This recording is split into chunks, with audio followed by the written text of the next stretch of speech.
to Real Opinions. Today we're watching Theory of Everything. Well, we watched Theory of Everything. And so now we're just going to talk about what we thought about it. First off, do you just want to talk about the general plot of it? Or? Yeah, James, you've probably got it freshest in your mind. Yeah, I did see it yesterday. While, so. Yeah. Well, it kind of it covers the life of Stephen Hawking, that's fairly obvious. But it sort of shows the blossoming romance between him and his future wife at, I think it's Cambridge, isn't it? Cambridge. Yeah. And you know the sort of the origins of his research and stuff, his accident, and just generally then the way his sort of life it sort of changes. I wouldn't necessarily say goes downhill because it achieves amazing things. Yeah. It's probably also worth noting when we're on the topic of the plot though as well that it is very romance orientated. Definitely is. Yeah. It's very much told through their eyes as opposed to his eyes. If you want to watch a film about Stephen Hawking's work, this isn't really. Yeah, the science is very watered down. Yeah, which is one of the problems I had with it, but we'll move on to that later. Yeah. And yeah, it also covers, as you say, with the romance thing. It covers the sort of the changes in his life with his family life, his children. Again, it's kind of it doesn't maybe have as intimate a kind of thing with the children as you might expect it to. That's what I was expecting, because the thing that really hit me about the film the most, I'd say, was that he has children, and you don't really think about that when you see him, because you think, oh, he couldn't have kids, but and I thought they'd focus on the children more the moment he had them, but after he had them, and like one comment later on, he doesn't really focus on the kids much at all. They're kind of amongst what's going on, but they're not really a focus at any point. Yeah, but at the same time, I think considering it's only 2 hours long, I think they did an incredible job with kind of condensing everything down. Yeah, absolutely. Because it's such a vast story. I mean, he's 70 something now, and the film starts when film starts when he's in his early 20s, and in that kind of space of 50 odd years, he's become one of the kind of most incredible minds we've seen in our generation. So the fact that they managed to condense his whole life into a 2 hour film is pretty incredible. And the fact that the pacing of the film is so well done. Yeah, that's it never felt slow. It never felt slow. It never felt they dwelled on one thing more than another. And it kept going all the time. And there was always this kind of. There were a few times when they kind of jumped a few years, but it's always very obvious. Yeah. They don't even have to use title cards or anything. It's just always very obvious from hairstyles and stuff like that, or just changes of location. I didn't have much of a problem with the jump cuts, except for the one where. Are we doing slight spoilers with this, or? Because it's fairly in the beginning, because it's the footage of them getting married in the that's in the trailer. That's trailer. Okay, but so it's basically like they find that he's got the disease, and then she goes, "We're going to fight it together," and then it cuts straight to them getting married. So I know I got that it's supposed to be romantic, but it seemed to me at that point that it seemed like she was just staying with him because he only had so little time left. I know that's not what they were trying to say, but that's just how it seemed to me. Because it's straight from, he has 2 years to live, I'll stay by him for that, and then cuts to getting married straight away. I mean, it seems like the kind of thing where, like, he hasn't got much time left, let's just get married. And obviously, when you watch the footage, like, as it keeps going, it's way more than 2 years. So. Oh yeah, it kind of. That's what I liked as well, the fact that they have this kind of thing towards the beginning that he's only got 2 years to live. Yeah. But they don't spend the whole of that 2 years going, oh, he's only got a year left now. Oh, he's only got so many months left. Yeah.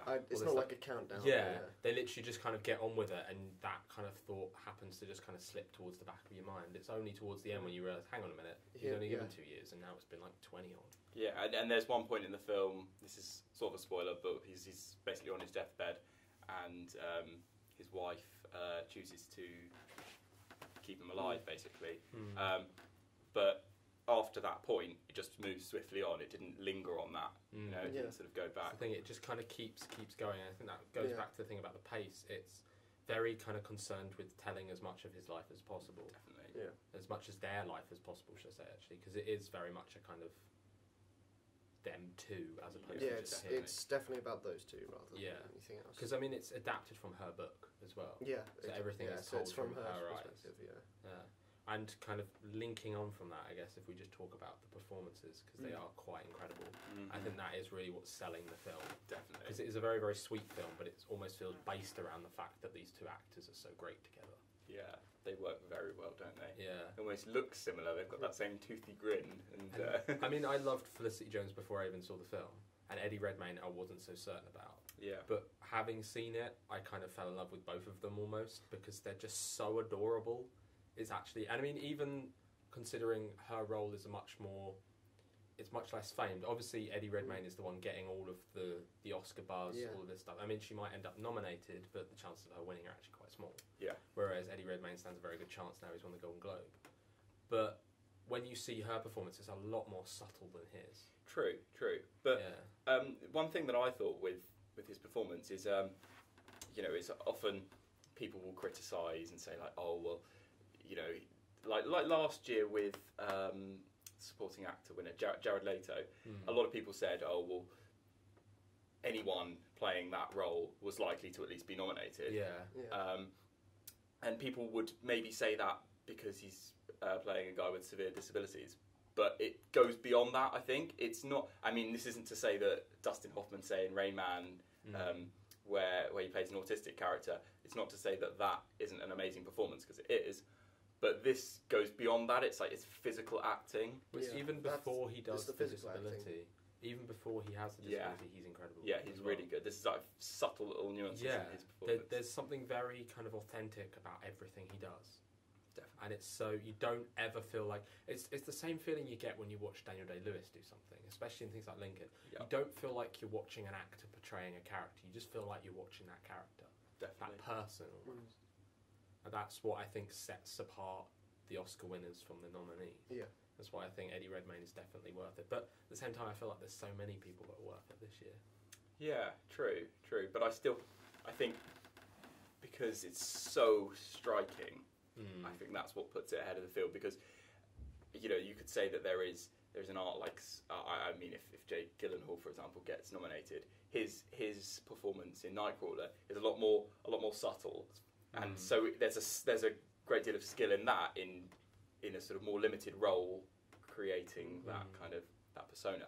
But yeah, I don't think we can ignore the fact of just the amount of time and effort and probably pain that went into performing. That. Eddie Redmayne did blow me away. Like I really wasn't expecting that, but I'm still not too sure about Felicity Jones. Really? Yeah, because she just felt a bit too.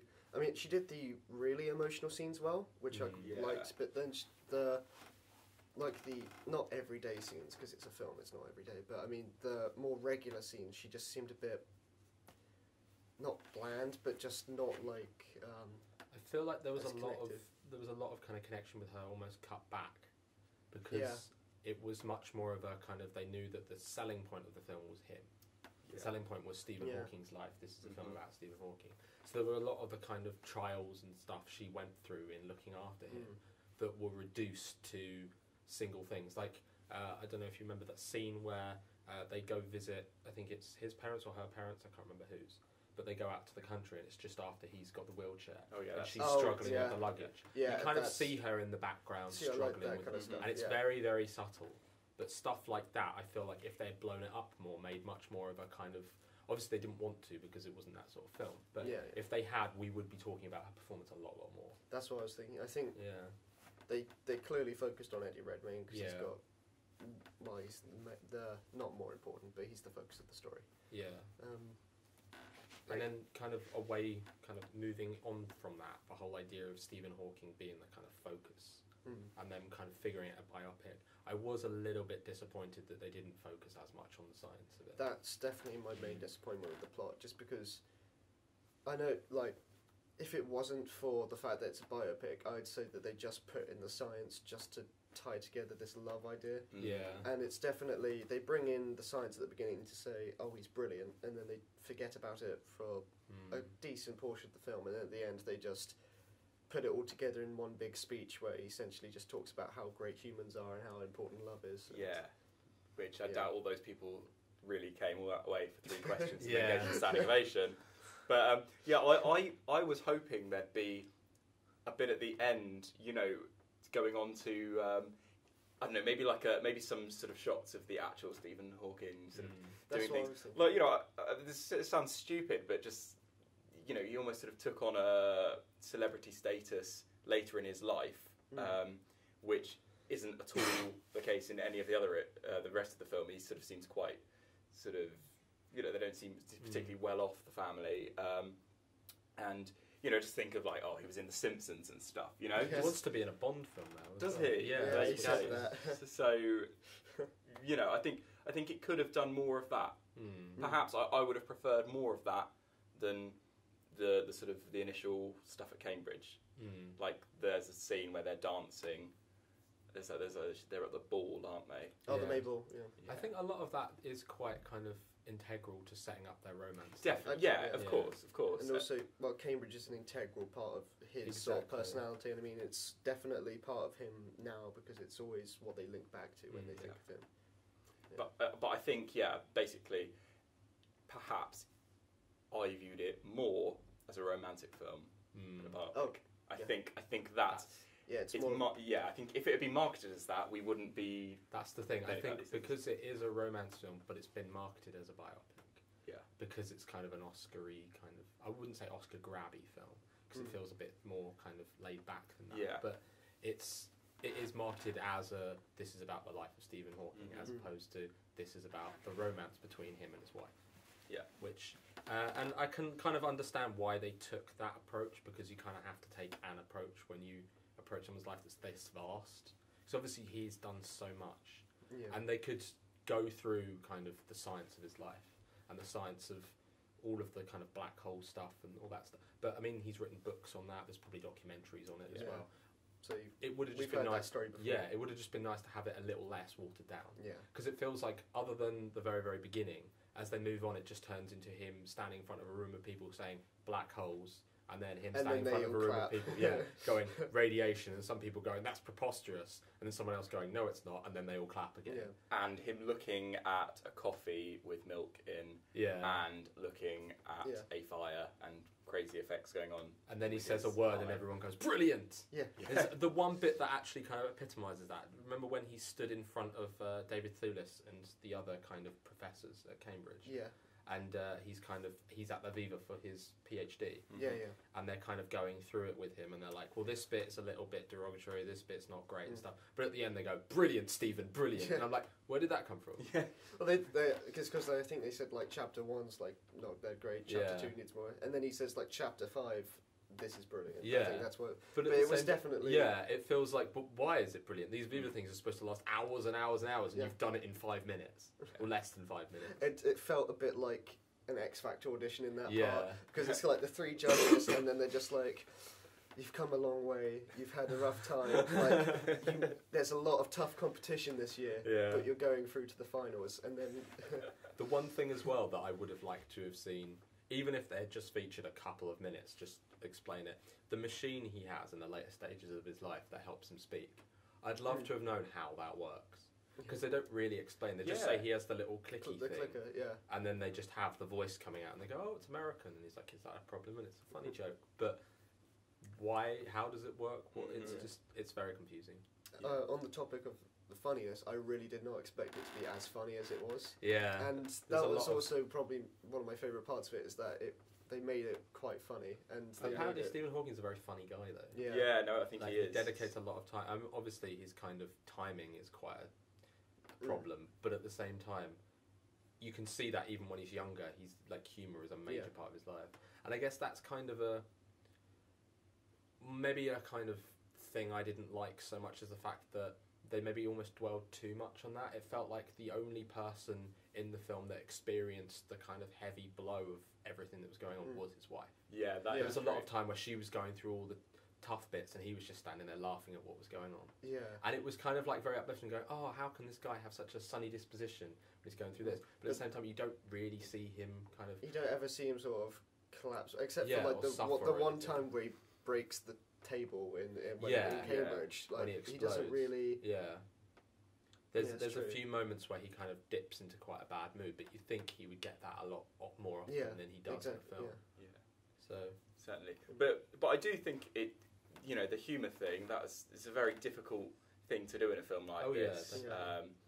And it was the sort of the self-deprecating humour. I think it worked so well, and they had a really good balance. The tone was registered really perfectly. Like it was so, because although there were these kind of really heavy moments, where I mean I know I just said he doesn't feel like he's having done, but there are scenes like when he first gets diagnosed with the disease, you see him sitting in the bathtub and he's kind of staring at his limbs and stuff and thinking, wow, these things aren't going to be able to work soon.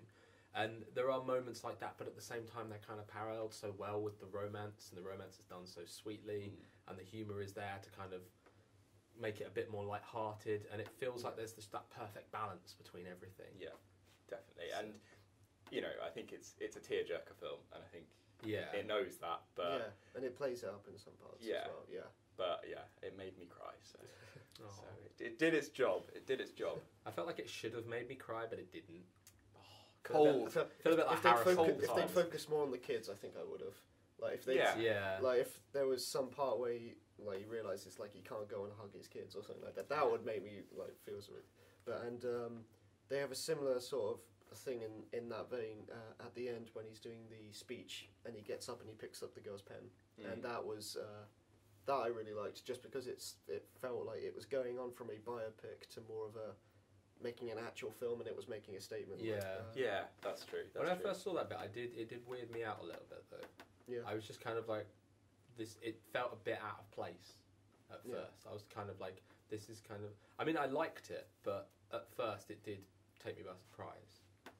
I think if they'd wanted to do it better, they should have put you in his mind at some point previously. Yeah, because that's the thing. It's like it feels a bit sudden. Yeah, because you haven't had any dream sequences or anything like that in the rest of the film, and then suddenly it puts that in there. But it's very grounded.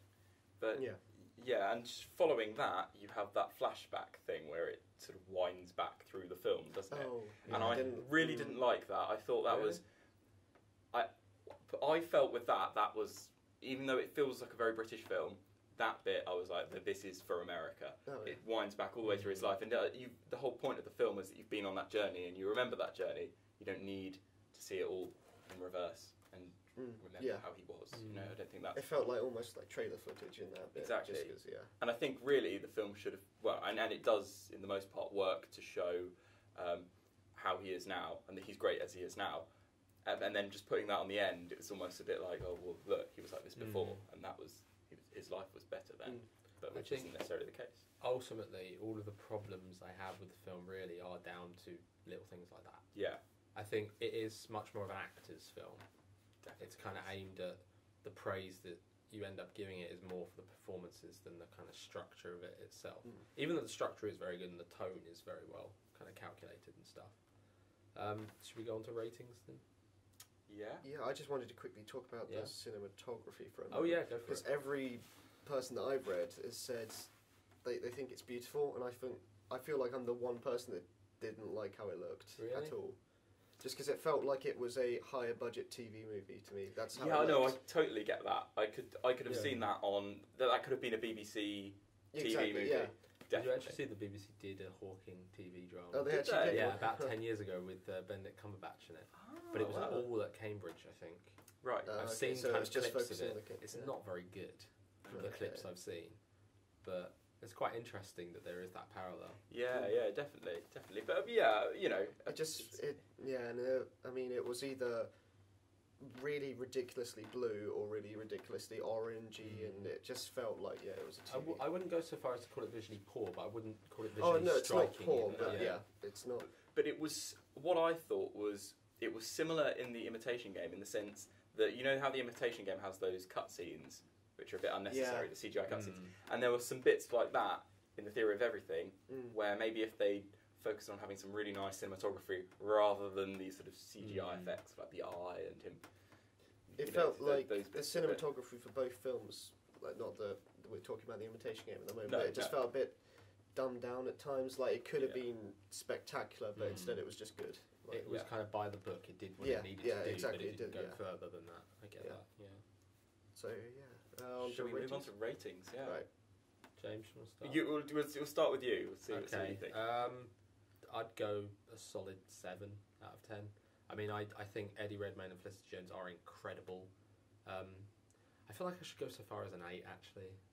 A 7 or an 8, because I really, really did enjoy the film. There are certain problems I had with it, but they're not major problems. Yeah. They're like, talking them back, they feel a bit more subtle. And ultimately, whenever I talk about the film, whenever anyone asks me about the film, the first thing I think of is it's adorable. That's true. So yeah, I'm going to go for an 8, I think. Okay. No, I agree with the adorable thing, but it's the main thing that brings out for me is Eddie Redmayne. But I'm going to go with 6 out of 10, just because I enjoyed it, but it just felt too polished. Like, it felt, like you said, that he doesn't really go for any real, he doesn't have any, like, he doesn't have a breakdown moment except for the very beginning, and it just feels too, like, we're making these people to look as nice as we possibly can because we're dealing with their lives. Yeah, I can understand that.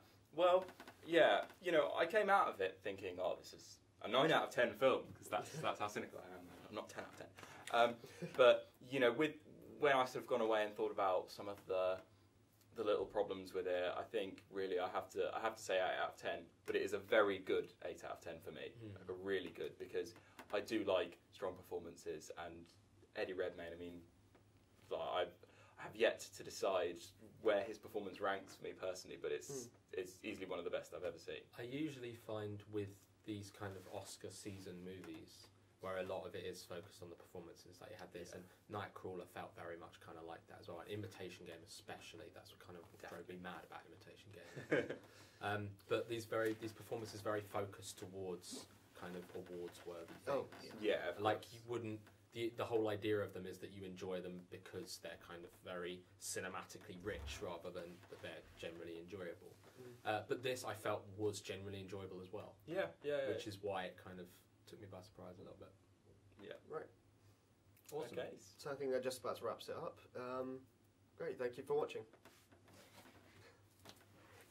I feel like we should record like a clip of us all just